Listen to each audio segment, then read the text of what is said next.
우리가 역사를 공부하는 이유가 뭡니까? 역사를 공부하면서 성공한 사람과 실패한 사람들의 삶을 보면서 반면교사로 삼기 위해입니다. 반면교사라는 것은 어떤 사건이나 어떤 사람의 부정적인 모습을 통하여 내가 교훈을 받고 가르침을 받고 또 깨달음을 얻는다는 말입니다. 그래서 성경에는 성공한 사람들의 일대기도 기록되지만 실패한 사람들의 모습을 있는 그대로 기록하고 있습니다.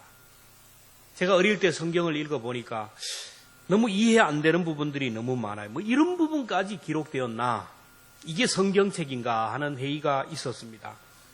우리가 위인전을 보면 좀 부끄럽고 수치스러운 일들은 쓰지 않고 좋은 일들, 그런 일들만 기록하는데 성경을 보면 아주 수치스럽고 아주 부끄러운 정말 낯뜨거운 그런 일들을 기록해 놓은 것을 봅니다. 오늘 본문에 나오는 롯이라는 사람, 두 딸을 통하여 아이를 낳는 부끄러운 사람입니다.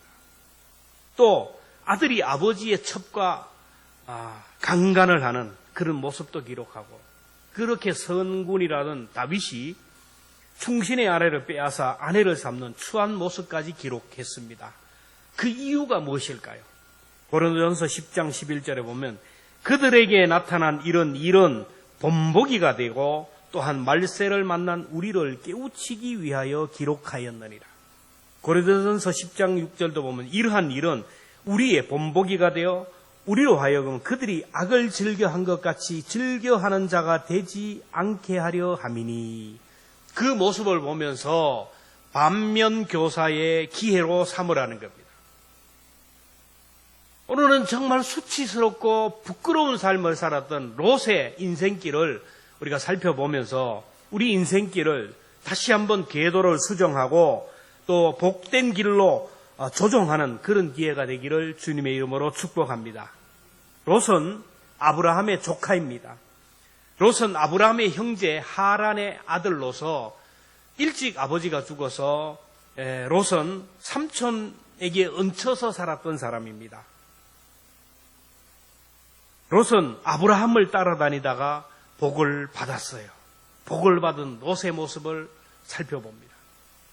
아브라함은 하나님이 너는 너의 본토 친척 아비 집을 떠나라 그럴 때, 그 정든 땅 아버지 집을 떠날 때 거치장스러운 게 있으면 안 돼요. 근데 혹과 같고 가시와 같은 짐과 같은 롯을 얼마든지 떨어뜨리고 올 수 있음에도 불구하고 아들처럼 생각해서 그 롯을 데리고 나옵니다. 1절 2절에 보면 아브라함이 애굽에서 그와 그의 아내와 모든 소유와 롯도 함께 네겝으로 올라가니 아브라함이 가축과 은과 금이 풍부하였더라.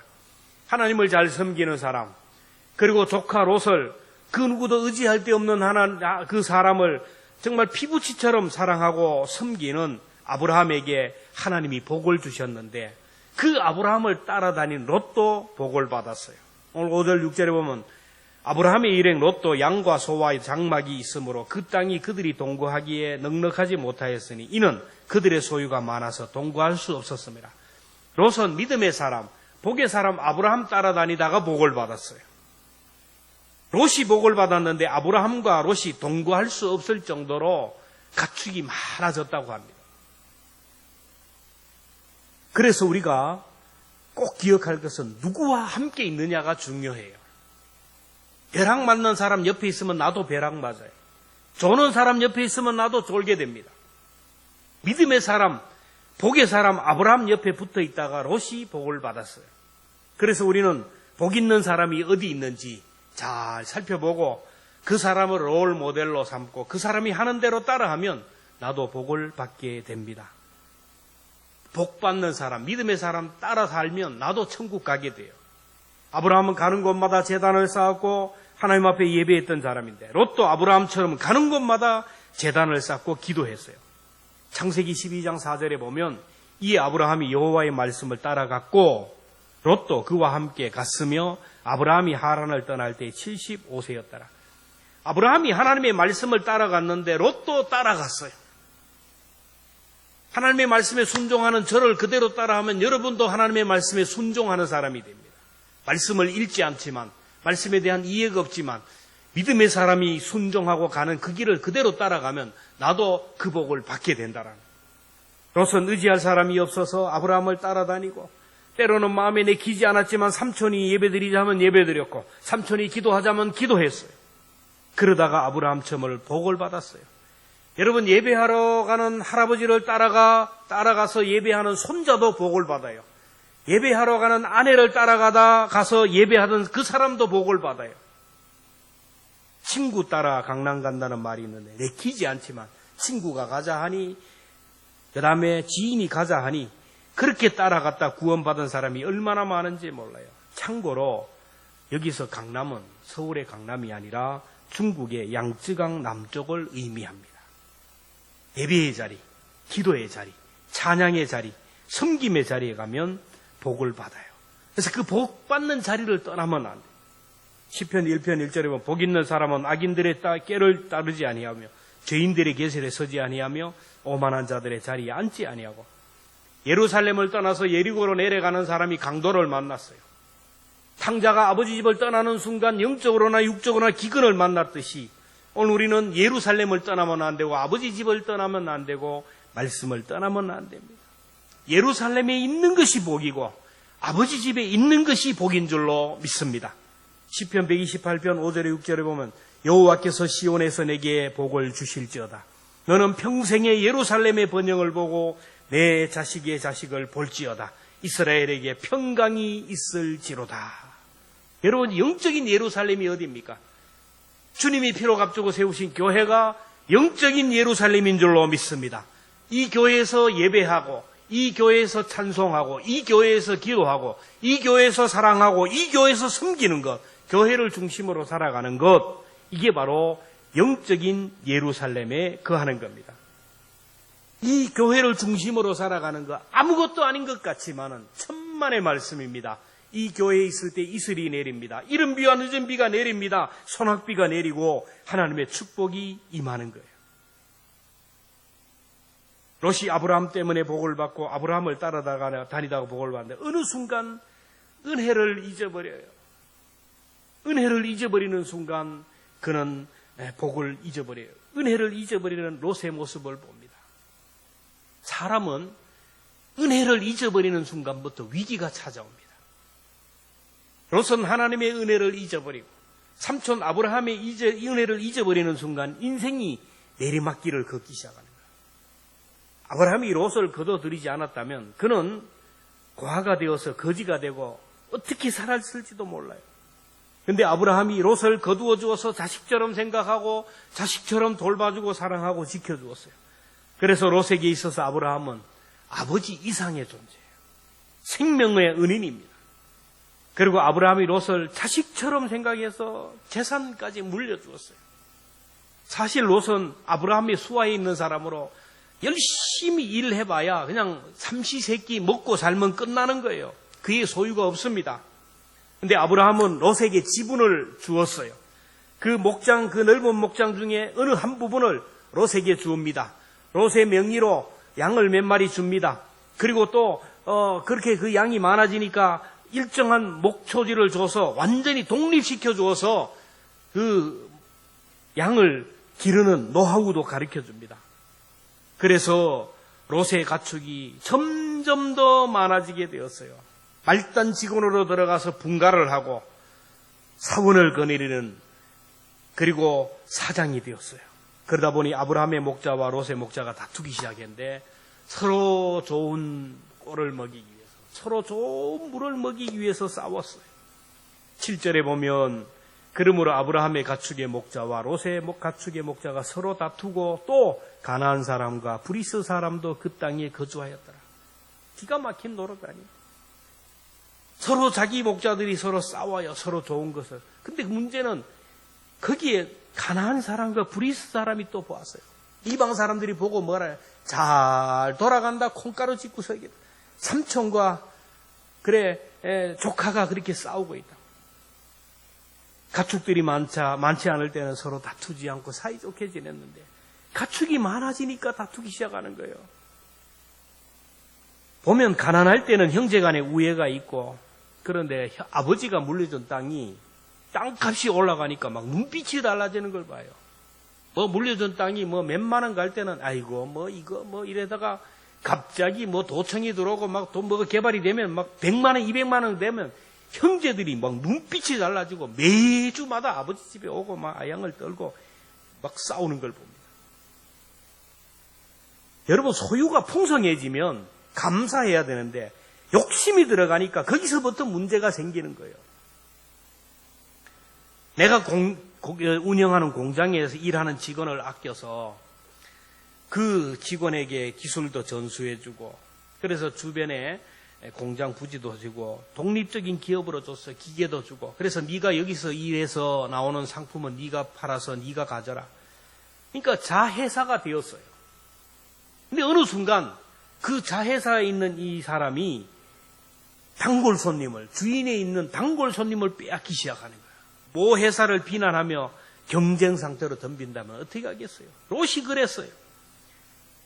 롯의 수하의 목자들이 아브라함의 목자와 다툴 때 어떻게 해야 됩니까? 너희들이 그러면 안 된다. 우리는 삼촌의 수하에 있는 사람들이다. 아브라함이 갑이고 우리는 을이다. 이렇게 선을 그어줘야 되는데 어른 아이 싸움이 어른 싸움으로 변했어요. 그때 아브라함이 어떻게 합니까? 8절 같이 읽습니다. 시작. 아브라함이 롯에게 이르되 우리는 한 친족이라 너나 나나 내 목자나 내 목자나 서로 다투게 하지 말라. 9절에 보면 내 앞에 온 땅이 있지 아니하냐. 나를 떠나가라. 내가 좌하면 나는 우하고 내가 우하면 나는 좌하리라. 아브라함은 롯에게 얘기합니다. 왜 우리가 싸우느냐. 이 땅이 이렇게 넓은데 네가 오른쪽으로 가면 내가 왼쪽으로 갈 것이고 네가 왼쪽으로 가면 내가 오른쪽으로 갈 것이다. 그러니까 네가 먼저 선택하라는 거예요. 그러면 롯이 뭐라 해야 됩니까? 삼촌이 먼저 선택해야죠. 삼촌이 좌하면 내가 우하고 삼촌이 우하면 내가 좌하겠습니다. 그래야 되는데 롯이 뭐라 합니까? 10절 11절에 보면 이에 롯이 눈을 들어 요단 지역을 바라본즉 목을 쫙 빼가지고 좌우를 돌아보는 거예요. 소알까지 온 땅에 물이 넉넉하니 여호와께서 소돔과 고모라를 멸하기 전이었으므로 여호와의 동산 같고 애굽 땅과 같았더라. 그러므로 롯이 요단 온들을 택하고 동으로 옮기니 그들이 서로 떠난지라. 물 좋고 아주 목초지가 풍성한 기름진 땅을 탁 보고 그냥 갔다라는 거예요. 오늘 말씀 그대로 한번 놔비두세요. 롯이 보니까 기름지고 윤택한 땅을 선택해 갔는데 여기에 보면 그 지역이 소돔과 고모라 지역인데 그 지역을 여호와의 동산 같고 애굽 땅과 같았더라. 이렇게 얘기하는 거예요. 자, 여호와의 동산과 애굽 땅, 이 뭔가 맞지 않는 말 같지 않나요? 당시 애굽은 세계 최강이에요. 애굽 문화와 문물은 세계 최강입니다. 우리나라가 가난할 때 미제 그러면 막 정신을 못 차렸다. 일제 그러면 정신을 못 차렸어요.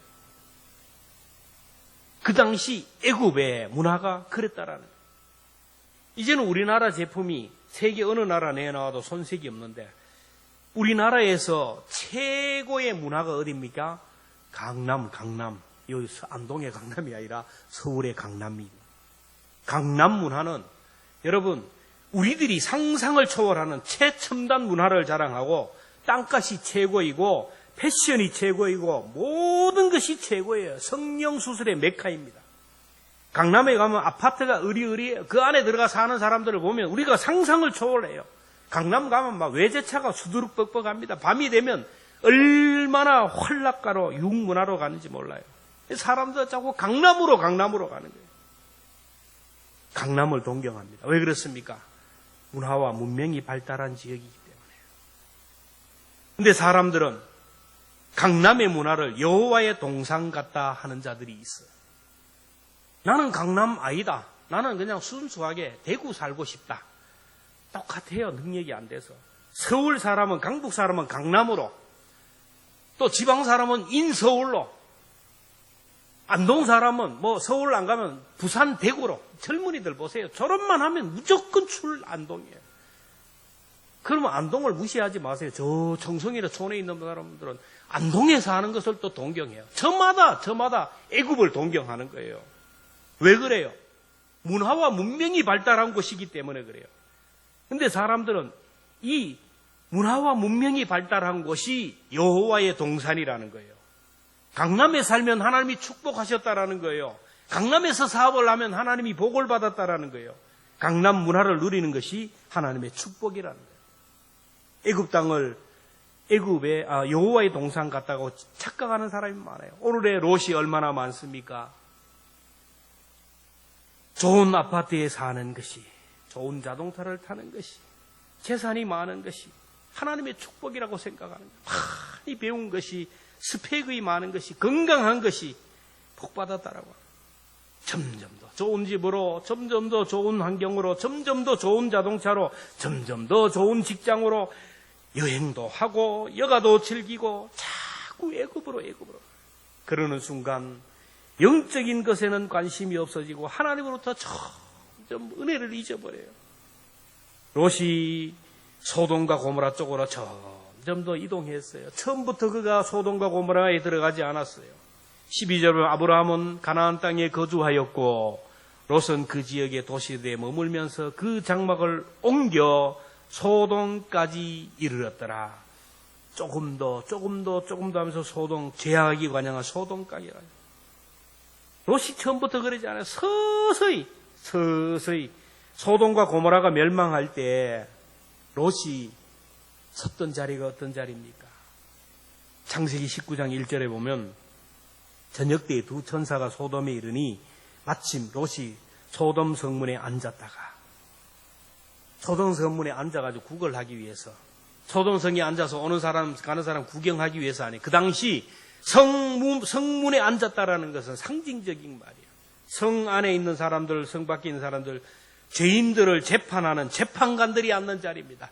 그 성의 가장 VIP가 앉는 자리예요. 애굽으로 내려가다 애굽 깊은 곳에 애굽의 핵심 문화에 자리 잡게 된다. 은혜를 잊어버리면 영적 분별력이 떨어진다. 롯이 아브라함의 은혜를 잊어버리니까 이 정도를 버리고 불의한 일을 당했어요.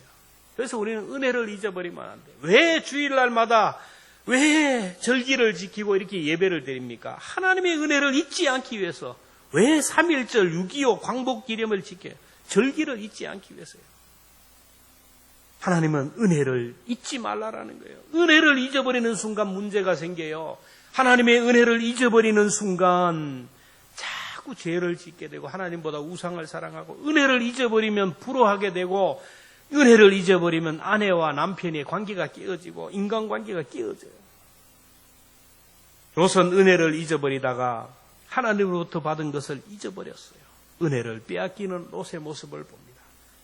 12절 13절 말씀 같이 함께 봅니다. 시작. 아브라함은 가나안 땅에 거주하였고 롯은 그 지역의 도시들에 머무르며 그 장말로 오여 소돔까지 이르렀더라. 소돔 사람은 여호와 앞에 악하며 큰 죄인이었더라. 보세요. 롯이 그들과 같은 무리가 되었다는 거예요.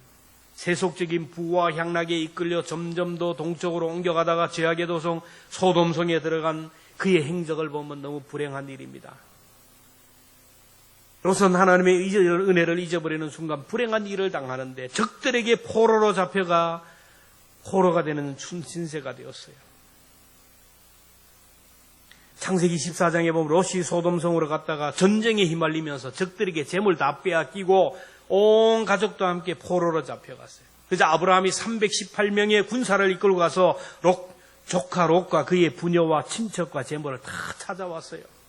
그러면 삼촌에게 100배 사죄를 하고 하나님 앞에 돌아와야 되는데 그렇지가 못해요. 그러다가 소돔과 고모라 성이 멸망될 때 하나님의 사람이기에 하나님이 그를 구원하잖아요. 너는 소돔과 고모라 성에서 빠져나오라고. 결국 소돔과 고모라 성에서 그동안 일생 벌었던 금은 보화물 재물들을 다 불태우고 잃어버렸어요. 롯은 세상으로 가다 가진 재산 다 잊어버렸어요. 경제적으로 실패했습니다. 자녀 교육도 실패했어요.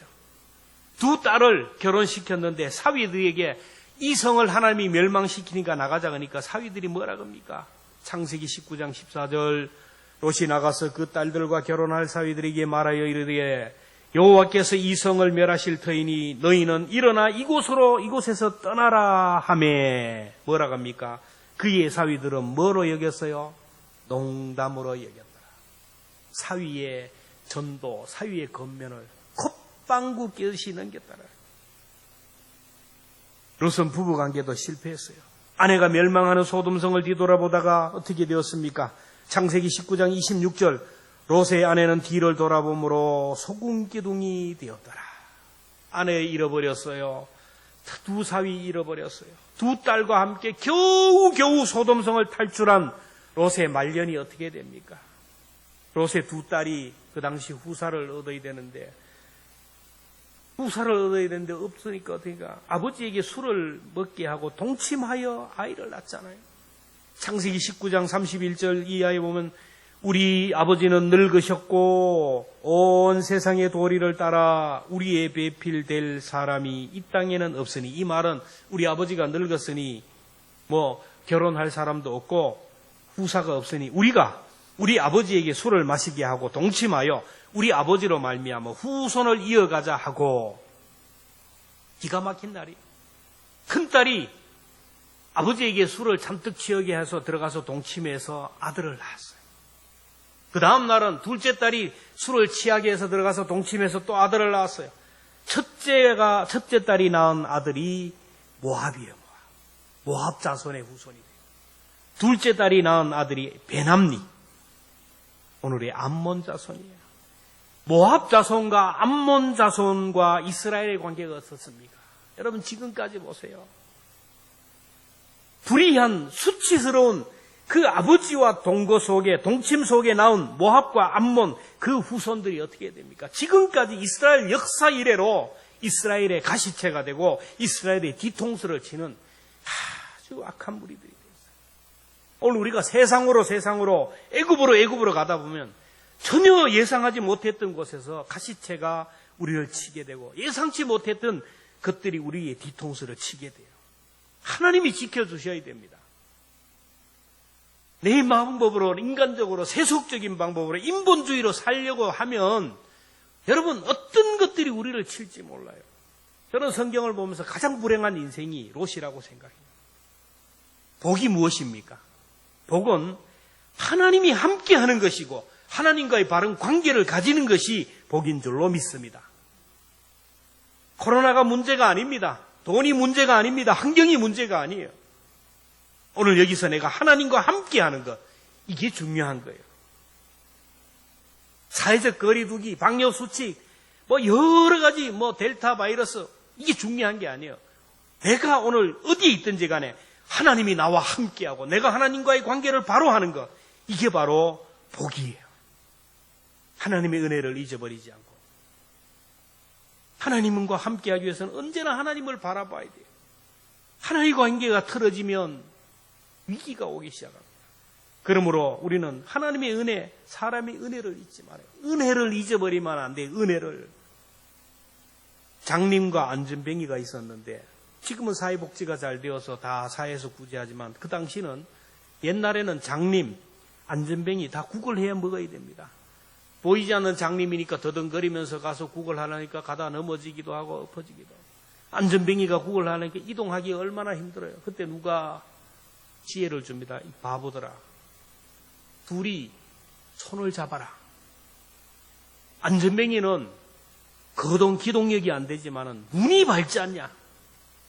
소경은 보지는 못하지만 기동력이 있지 않느냐? 소경이 안전뱅이를 얻고 안전뱅이에 라이트를 가지고 걸어가면 어디를 못 가겠느냐? 그들이 생각해보니까 맞거든요. 옛날보다 더 많은 곳으로 가고 더 많은 곳에 가서 구걸하고 더 많은 것을 먹고 풍성했어요. 그런 순간 안전뱅이 속에 욕심이 들어가기 시작합니다. 보지 못하는 장님을 속이기 시작합니다. 구걸한 것을 하나둘 자기 것으로 빼돌려요. 닭다리가 막 올라오고 소고기가 올라오면 좋은 것은 지가 다 먹고 이 장님에게는 나물이나 주고 합니다. 그렇게 계속 되다 보니까 문제가 생기기 시작합니다. 안전뱅이는 점점 더 띵띵해지는 거예요.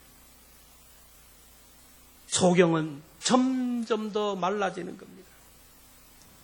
여러분 어떻게 되겠습니까? 반대가 돼야 안 돼요? 안전뱅이가 점점 말라지고 소경이 튼튼해야 이게 어디든지 가는데 반대로 되니까